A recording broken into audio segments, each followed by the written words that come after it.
Build massive charisma. If we were to describe what a charismatic person looks like, what would that be? Not how they affect others or what might be going on in their brain, only an external objective description of their behaviors. They would have wider gestures. Their hands and arms would move further away from their bodies while speaking. They would have more gestures and more gesture combinations. A less than charismatic person might lift up their hands to make a point, but a charismatic person would use their hands and arms in much more detailed ways to kind of speak with their gestures while they were speaking with their words. They would also have a much wider range of facial expressions. Their eyes would widen more when appropriate. They would look like those pictures where you are supposed to guess the emotions by their facial expressions, both when talking and when actively listening to somebody else. When you use facial expressions to match the story somebody else is telling,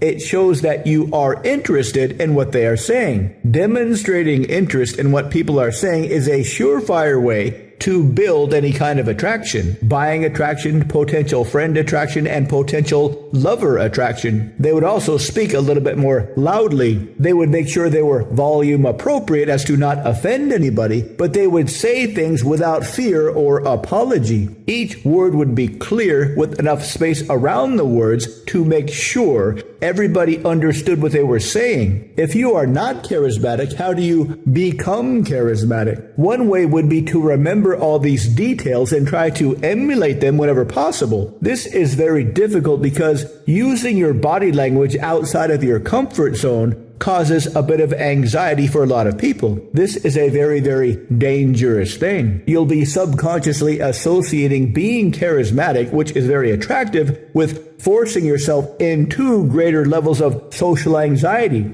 But acting charismatically is acting in the opposite direction of social anxiety. You might even say that the less social anxiety you have, the more automatically charismatic you'll become. When you were a little kid, you had very little social anxiety and were therefore very charismatic. This is why everybody loves kids. They are very congruent. They aren't worried about screaming to anybody within earshot about how happy and excited they are. The money question then is, how can you remove social anxiety? First intellectually and then emotionally. All done with very slow, very easy daily practice. Consider that slowly reducing social anxiety and slowly increasing charisma is a very important thing. Maybe one of the most important transitions you'll make in your entire life. To learn more, visit mindpersuasion.com/social-charisma.